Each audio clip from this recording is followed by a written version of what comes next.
श्री वेंकटेश भगवान की, श्री हरिवंश चंद्रजू महाराज की, श्री सेवकजू महाराज की, समस्त रसिक मंडली की, सब संत भक्तन की, श्री वृंदावन धाम की, श्री गुरु महाराज की, श्री राधा नाम की जय जय श्री राधे जी।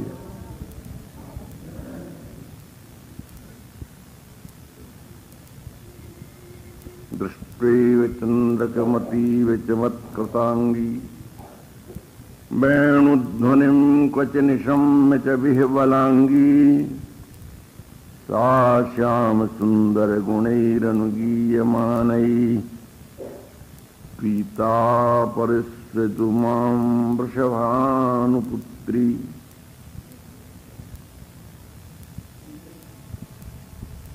अब इस श्लोक के द्वारा रसिकाचार्य शिरोमणि ब्रज की दिशा में ले जा रहे हैं। राधा सुधा निधि एक आर्ष रस ग्रंथ है। आर्ष कहने का यहां ये प्रयोजन कि सबके कल्याण के विषय में, सबके लिए रसदान करने में जिसने भेदभाव नहीं किया है। कुछ ग्रंथ होते हैं जो एक वर्ग के लिए, एक समाज के लिए, एक सीमा में संकुचित सांप्रदायिक दृष्टिकोण रख करके वर्णन किए जाते हैं, और कुछ ऐसे होते हैं जिसमें समग्र उपासना का वर्णन होता है। ऐसा कुछ नहीं है कि हरिवंश जी महाराज ने राधा प्रधान उपासना प्रकट की तो जो उनके अनुगत हो उन्हीं के लिए कुछ हो। महापुरुषों की दृष्टि में सारा विश्व एक सा होता है, और जिसके भीतर भेद होता है, संकोच होता है, या तो वह महापुरुष की श्रेणी में नहीं है अथवा उसका कथन संकुचित है। इस निवेदन में यह कहने का आशय है कि राधा सुधा निधि आर्ष ग्रंथ है। इसमें निकुंज देश की, ब्रज देश की, संयोग की, वियोग की, मिलन की, पूर्वराग की, विरह की, स्वकीया की, परकीया की, यावत जितनी भी उपासनाओं के भेद विभेद हैं सब इसमें वर्णित हैं। क्योंकि राधा तत्व की उपासना करने वाला एक ही वर्ग का, एक ही प्रकार का समुदाय नहीं है, इसलिए इसमें ब्रज की झांकी दिखाई जा रही है। जहां वृषभानुनंदनी नंदनंदन नाम आ जाए, वृंदावन में ऐसे भी एकाध संप्रदाय हैं जो परहेज रखते हैं इस बात का कि ये नाम आ गया तो हमारी उपासना गड़बड़ में पड़ गई। ये संकुचित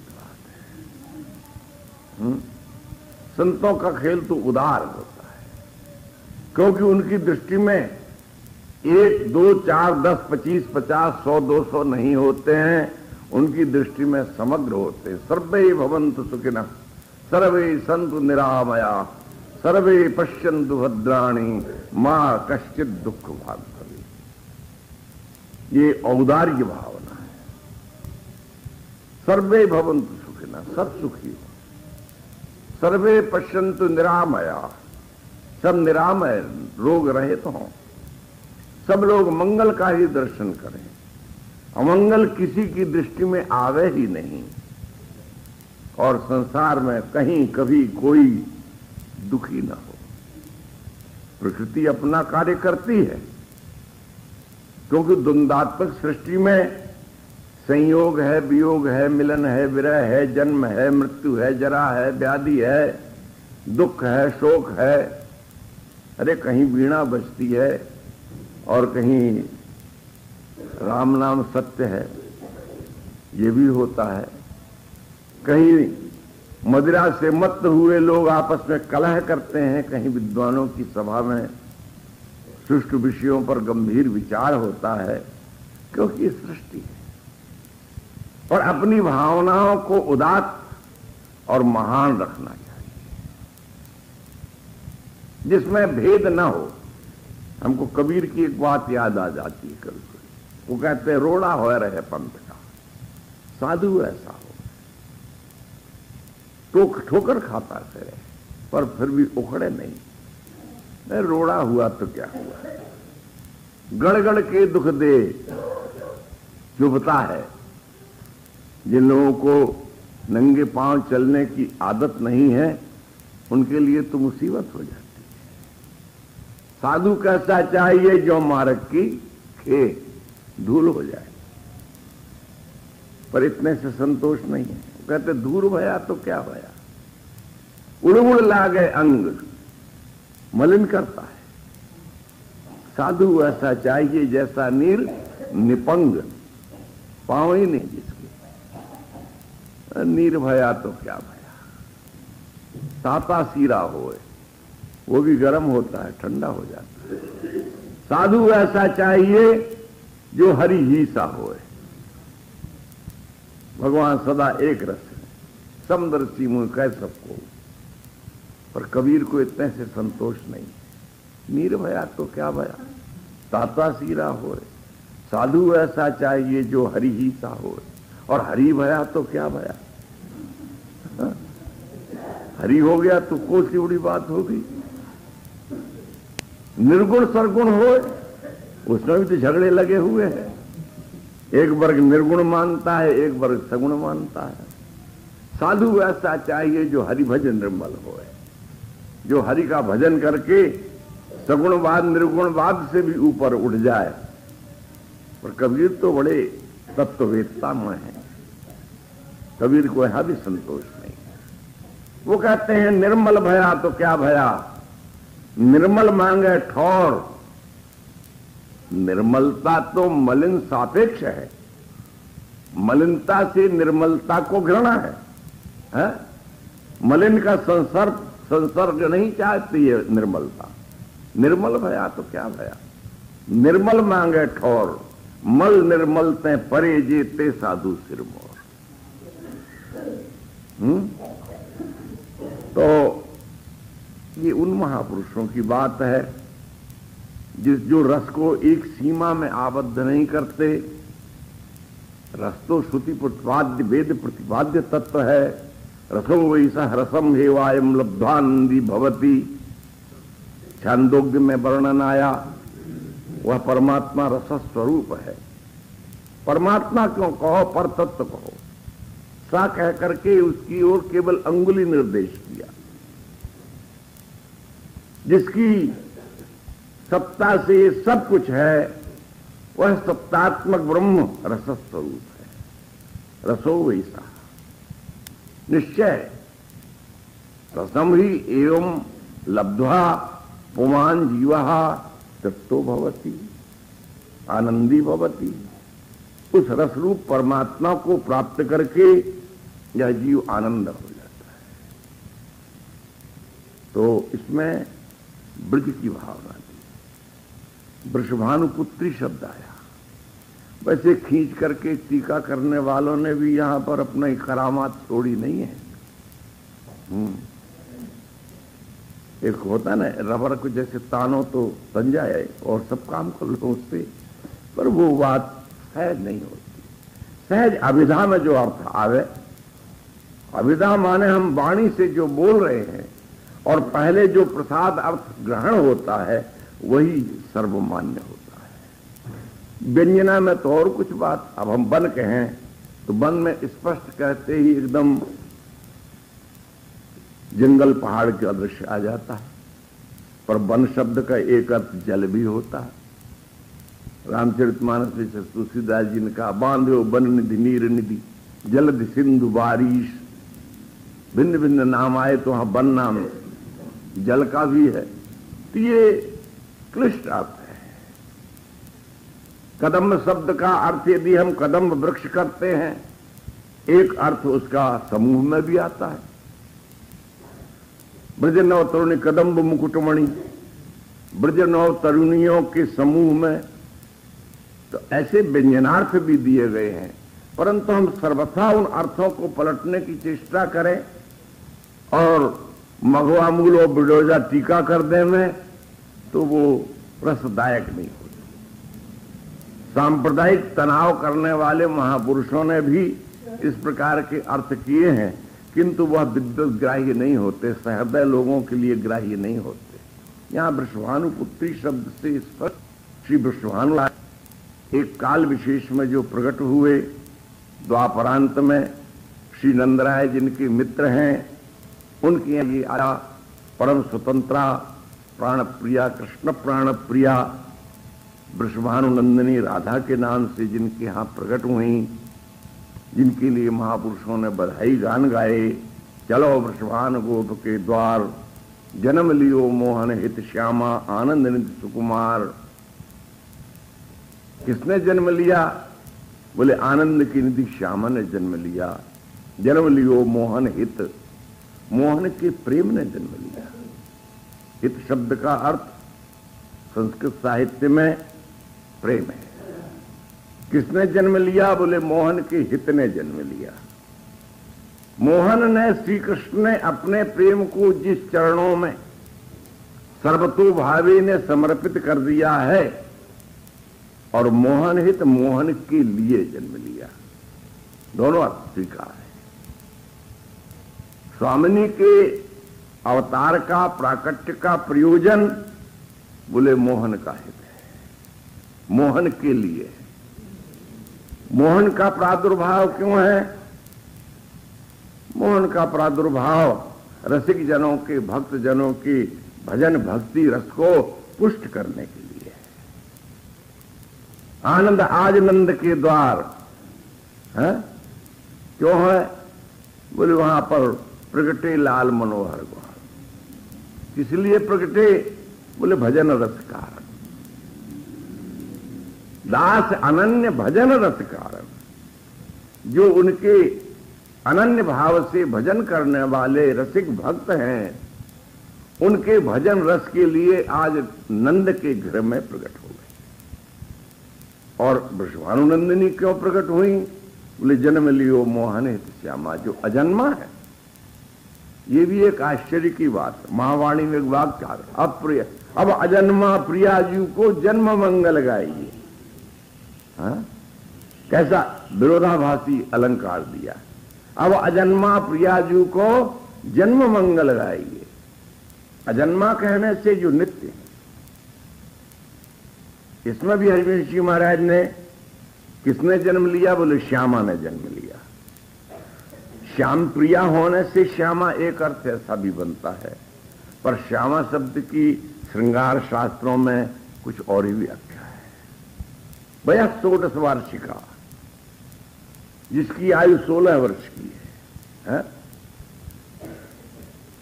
और नवयौवन संपन्ना वह 16 वार्षिका, जो नवयौवन से सदा संपन्न रहती है, जिसकी आयु 16 वर्ष की होती है। और कुचौ सुकठिनौ यस्य तस्य श्यामा प्रकीर्तिता, जिसके अन्य अंग सब सुकोमल है, केवल एक ही अंग है जो कठोर होता है, और वो है उनका वक्षोज। तस्य श्यामा प्रकीर्तिता, श्रृंगार शास्त्र उसको श्यामा संज्ञा देते हैं, वो श्यामा है। किसने जन्म लिया? बोले श्यामा ने जन्म लिया। तो वो नित्य श्यामा है। निवृत्त निकुंज देश में उसका एक ही स्वरूप है, इसीलिए उसको नित्य किशोरी, नवल किशोरी, नव किशोरी, नवनागरी आदि आदि शब्दों से वर्णन किया जाता है। परंतु जब वो लोक में अवतरित होती है, तब बाल केली में उसकी बाल पर रसिकों ने उस बाल केली का गान नहीं किया, क्योंकि उनका वो अभीष्ट नहीं है, हार्द नहीं है। बाल केली में उनको वो रसानुभूति नहीं होती जो कैशोर केली में होती है। कहा तो वृषभानुपुत्री, किंतु वृषभानुपुत्री की कैशोर केली की ओर संकेत किया। अभिलाषा की गई है यहां पर प्रीता परिस्थितमाम वृषभानुपुत्री, क्या मुझे कभी वृषभानुपुत्री अपने हृदय से लगा करके वात्सल्य का, सख्यत्व का रस देंगी, मुझे इसकी अधिकारिणी बनाएंगी? तो अधिकारी वृषभानुपुत्री के उस यौवन काल में सहचरी जहां उनके हृदय से लगना चाह रही है, तो इसको साधक स्वयं समझे कि वो सखी का स्वरूप क्या होगा। अन्य रूप में तो केवल प्रियतम ही उनके हृदय से लगने के एकमात्र पात्र हैं, अधिकारी हैं, अन्य कोई पात्र नहीं है।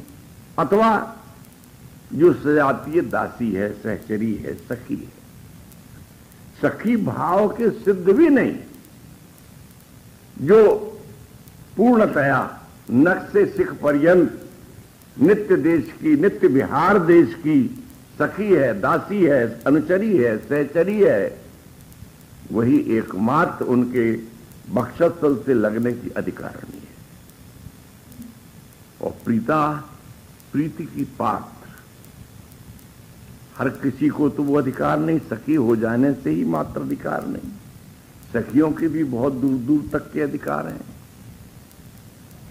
एक है भवनांगण मार्जनी श्याम, ये दैन्य भाव में प्रार्थना है। क्या ऐसा सौभाग्य हमारा मिलेगा, हमको प्राप्त होगा कि किशोरी के निकुंज भवन के प्रांगण की बुहारी देने वाली का अधिकार हमको मिल जाए? यहां दोनों अर्थ है। भवनांगण स्वयमेव मार्जनी श्याम, बुहारी देने वाली अथवा बुहारी ही। जड़त्व की भावना नहीं करनी चाहिए, क्योंकि नित्य परिकर में जो कुछ भी है वो सबका सब दिव्य होता है, चिन्मय होता है। ठाकुर के लकुट हैं, मुकुट हैं, वस्त्र हैं, आभूषण हैं, ये सब चिन्मय है, चिन्मय है, ज्ञान स्वरूप है, प्रेम स्वरूप है। इसमें तत्वतः कोई भेद नहीं है। वहां पर जड़ और चेतन का भेद करना भूल है।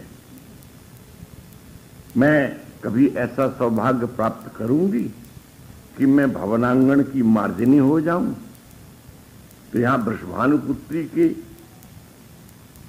श्रीअंग विशेष से चरणों से लिपट जाने का अधिकार तो खैर सबको मिल सकता है। कृपालु हो जाए तो चरण प्रांत का अधिकार दे दें, और दयालु हो जाए तो सिर पर हाथ भी रख दें। हाँ, वो यहां एक संत माता है, उनके भक्त लोग गाया करते हैं, राधा रानी सिर पर मेरे हाथ रखो, मेरे सिर पर हाथ रखो। हाँ? तो सिर पर हाथ रखने की अभिलाषा तो कर सकते, चरण प्रांत की अभिलाषा तो हो सकती है, पर यहां सखी ने जो एक दुर्गम अभिलाषा प्रकट की है, प्रीता परिसृजतु मां वृषभानुपुत्री, क्या कभी प्रीतिपूर्वक वृषभानुनंदिनी मुझे अपने हृदय से लगा लेंगी और मैं लग जाऊंगी? ये बात भी अधिकार की नहीं है। वे कृपा पूर्वक मुझे अपने हृदय से सटा लेंगी? तो इससे सोचना चाहिए कि उस सखी का कितना बड़ा अधिकार बना है। कौन सी वृषभानुपुत्री? तो अब वृषभानुपुत्री के, वृषभानुनंदिनी के प्रेम स्वरूप का निरूपण करेंगे। दृष्ट्वैव चंद्रगमतीव चमत्कृतांगी, देखते ही, यहां दृष्टवा के साथ में एव पद देख करके निश्चयात्म किया गया। दृष्टवा मात्र कह देने से बात चल जाती है। दृष्टवा चंद्रकमतीव चमत्कृतांगी, देख करके, क्या देख करके? चंद्रक, मोर का पंख। मोर के पंख में प्रियतम की स्मृति समाई हुई है, क्योंकि उस मयूर पंख को प्रियतम ने अपने सिरोभाग में धारण किया है। वस्तु के जैसे पूनों को चंद देख मुकुट सरसाए जात, ग्वाल कवि गैयनते ग्वालन के गोलनते, मोहन की मेरे मन सुधि आय आय जात। तत्संबंधी भाव सामने प्रकट करने वाली किसी वस्तु पदार्थ दृश्य श्रीमन महाप्रभु चैतन्य देव नीले नीले समुद्र को देख करके यमुना के भाव से कूद गए। गोपी भावापन्न प्रियतम के साथ विहार करने की भावना में डूब गई जाकर के। 3 दिन तक उनका देह ही नहीं मिला। मछुआरों ने फिर अपने जाल में जाने कैसे फंस के आ गया, और जब बाहर आया वो मृतदेह जैसा मृत ही था। 3 दिन पर्यंत जो समुद्र में रहा मृत ही मानना चाहिए। वो घबरा गए, भागे, क्योंकि उन्होंने अपना जाल तो निकाल लिया, पर जाल निकालने में उनके अंगों का जो स्पर्श हुआ ना, उससे उनके हृदय में प्रेम आ गया। तो वो समझे कि हमको तो भूत लग गया। तो वो लोग ओझा के यहां अपना भूत उतरवाने जा रहे थे। महाप्रभु के भक्त लोग खोजते फिर रहे थे, कहां जा रहे हो? तो उन्होंने कहा कि बाबा, आज हमने तो एक बड़ा अद्भुत दृश्य देखा। एक विलक्षण प्रकार का शव हमारे जाल में फंस के आ गया, उसको हमने छू लिया तो हमको भूत लग गया। हम ओझा के यहां जा रहे हैं अपना भूत उतरवाने। वो समझ गए कि ये महाप्रभु का दिव्य देह है। बोले भूत तो हम उतार देंगे, तुम चल के बताओ तो सही कहां है वो। गए वहां पर कीर्तन किया महाप्रभु का, में चेतना आ गई, जागृत हो गए, और उन लोगों ने उनको थोड़ा स्पर्श आदि कर दिया, उनका प्रेम का भूत उतर गया। समुद्र का दर्शन करके यमुना की भावना से उसमें निपतित होकर के देह का परित्याग कर देना और पुनर्जीवन हो जाना, यह भी प्रेम का एक चमत्कार है। यहां प्रेम के 8 सात्विक विकारों का वर्णन किया गया है, उसमें अंतिम एक मरण भी है, 9वां स्थान माना है श्रीमद् वल्लभाचार्य ने। 8 सात्विक विकारों का तो शास्त्रों में वर्णन है, परंतु उन्होंने कहा कि 9वां मरण भी है। प्रमाणम, उसके प्रमाण है चक्रवर्ती नरेश महाराज श्री दशरथ। राम राम कही राम कही, राम राम कही राम, तनु परिहरि रघुवर विरह, राव गयो सुरधाम। पर श्री चैतन्य देव के जीवन में 10वीं स्थिति भी आ गई, मरण के पश्चात पुनर्जीवन। यद्यपि इससे पूर्व भी ये घटना भक्तमाल में वर्णित है। जयदेव कविराज के चरित्र में आया है कि उन्होंने पद्मावती को जीवन दान दिया था। यद्यपि विषयांतर साई हो रहा है प्रस्तुत प्रसंग से, पर समझने की बात है, प्रेम की बात है। जयदेव कविराज कब किस अवस्था में पूरी आ गए, और मन में जो उनके वृंदावन का प्रियालाल का रस भरा हुआ था, उसका आस्वादन करते वृक्षों के नीचे गुदरी और कमंडल लिए जीवन यापन कर रहे थे। एक ब्राह्मण जिसने कभी जगन्नाथ देव से संतान मांगी थी, पुत्री हुई उसके, देने के लिए आया। पहली संतान आपकी सेवा में। जगन्नाथ देव बोले नहीं, इसको ले जाओ, जब ये 16सी हो जाए तब लाना। तो वो 16 वर्ष की हो गई तब लेके आया ब्राह्मण। सत्यवादी भक्त था। भगवान जगन्नाथ देव ने कहा जयदेव मेरा ही स्वरूप है, उसको दे दो। जयदेव के पास ले गए। जयदेव ने पहले तो नन्न सब कुछ किया, परंतु जब ब्राह्मण कन्या को छोड़ के चला गया तो जयदेव को अंततः स्वीकार करना पड़ा, क्योंकि वो अनन्य पतिव्रता थी।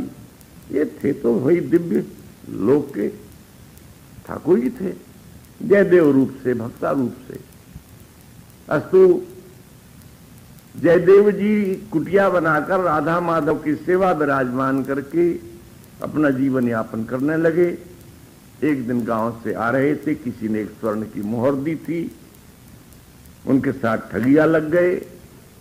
ठगियों ने जान लिया इनके पास मोहर है, साथ चले जा रहे थे। जयदेव जी ने पूछा भाइयों तुम कहां जा रहे हो? तो उन्होंने कहा जहां तुम जा रहे हो। इस उत्तर से ही समझ में आ गया कि ये लोग कोई गड़बड़ झाला करने वाले लोग हैं। तो उन्होंने खोल करके वो मोहर जो उनकी गांठ में थी दे दिया। 4 थे, वो सोचने लगे कि इस आदमी ने मोहर जो दे दिया बिना किसी उपद्रव के, ये जरूर हमारे साथ कुछ न कुछ गड़बड़ करेगा। जो कुटिलमती होते हैं वो कुटिल ही सोचते हैं। एक ने कहा, भाई बिना परिश्रम के हाथ में द्रव्य आ गया, क्यों मारते पीटते हो? नहीं माना। अंत में ये निर्णय हुआ कि ये हमको पकड़ाएगा, कभी कुछ न धोखा करेगा, इसलिए हाथ पांव काट के गड्ढे में फेंक दिया।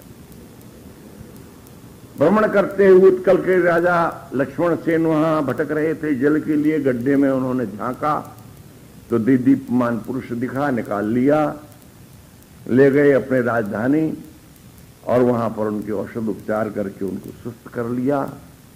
पूछा, स्वामी जी हाथ पांव आपके किसने काटे? दयालु संत, उन्होंने सोचा यदि हम बता देंगे तो मारे जाएंगे बेचारे वो लोग। उन्होंने कहा, हमने तो जन्म से ही ऐसा पाया है, हमारा जन्म ही ऐसा। अब उपदेश, कथा, वार्ता, सत्संग, मंदिर, देवालय, सेवा, पूजा, एक महान भक्ति का आचरण वहां होने लगा। उन चोरों ने भी सुना कि जयदेव जी तो नहीं, पर कोई ऐसे संत वहां, वो भी आ गए, क्योंकि उनको तो पैसे की जरूरत थी। राजा बहुत देता है, बड़ी सेवाएं करता है।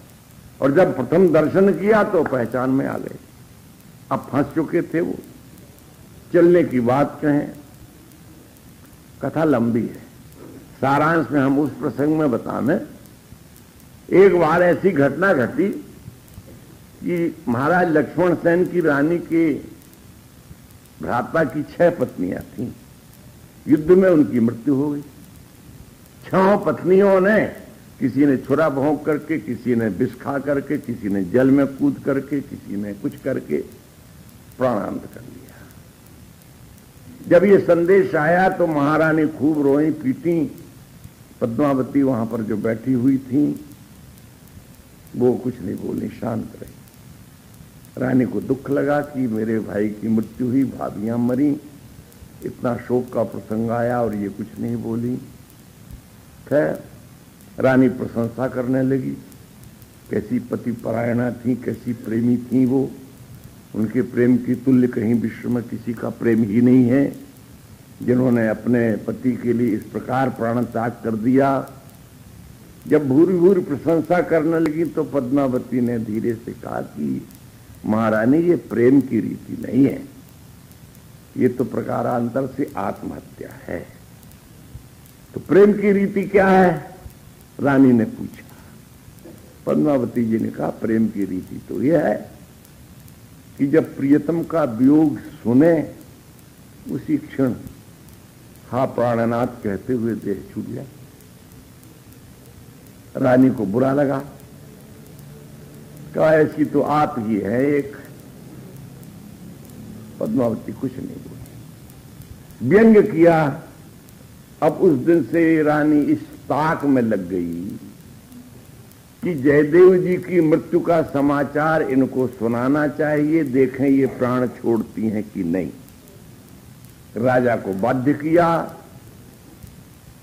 राजा ने कहा, रे क्यों गले में छुरी डालती है मेरी, जिनकी सेवा किया, जिनको संत रूप से हमने अपने यहां पधराया, अब उनकी मृत्यु का समाचार भी हमको तुम्हारे द्वारा सुनाना पड़ेगा। परंतु नारी हट प्रसिद्ध है, अंततः एक दिन संदेशा भेजना पड़ा। राजा को लेकर के जयदेव जी को वन में गए भ्रमण के लिए, झूठा संदेशा भिजवाया, सिंह ने उनका भक्षण कर लिया। और उस समय संदेशा आया जब रानी और महारानी ने, श्री पद्मावती सब वहां बैठी हुई थी। तो पद्मावती तो सर्वज्ञ थी, वो न रोई न गाई। रानी अपना नाटक करने लगी, रोने पीटने का। जब बहुत रोली तो पद्मावती ने कहा, क्यों दुख पाती हो, वो तो भले हैं, चंगे हैं, उनको कुछ नहीं हुआ है। फिर एक तमाचा सा लग गया, परंतु फिर भी हट ठाना। दूसरी बार ये संदेशा फिर भिजवाया गया। तब पद्मावती ने देखा कि अब इनको ये बताना पड़ेगा कि वास्तव में प्रेम क्या है। तो जब झूठा संदेश आया तो बस उनका स्मरण करके हा प्राणनाथ कहते शरीर छोड़ दिया। अब तो लेने के देने पड़ गए। रानी की कल्पना ये थी कि ये फेल हो जाएंगी, तब मैं इनका उपहास करूंगी। जब महाराज आए लक्ष्मण सेन और ये सुना कि पद्मावती की मृत्यु हो चुकी है, अंतर महलों में गए, उनको मृत देखा, तो अब कैसे मुंह दिखावेंगे हम गुरुदेव को। सब उपदेश लेके धूर में मिलाए हो है, चिता तैयार कराई, यहीं जल मरेंगे। समाचार जयदेव जी तक पहुंच गया, तो जयदेव जी भी आए और उन्होंने बहुतेरा कहा है, ये तो मृत्यु और जन्म और जरा और व्याधि, ये तो संसार का रूप है, आप इस प्रकार दुखी मत होइए। पर राजा तो सिर ऊंचा कर ही नहीं रहे थे, अब तो मरे ही बनत। तब जयदेव जी ने गीत गोविंद का एक अष्टपदी गाई। तब विरहे बनमाली सखी सीदती, हे सखी तुम्हारे विरह में बनमाली दुखी हो रहे। पूरी अष्टपदी का गान होते होते मृत देह में प्राणों का संचार हो गया। पद्मावती जीवित हो गई, वो भी भक्ति नृत्य करने लगी उठकर। राजा को एक प्रकार से संतोष तो मिल गया, पर उसने जो स्त्री के वशीभूत होकर के एक महान अनुचित और नीच कृत्य कर डाला था, वो ताप उसके अंतर से गया नहीं। जयदेव जी उस नगर का परित्याग करके चले। मैं ये बता रहा था कि प्रेम की जो अष्टसात्विक स्थितियां हैं, उनमें मृत्यु भी है और मृत्यु के पश्चात पुनर्जीवन भी है। बात वहां थी जहां प्रिय संबंधी कोई भी वस्तु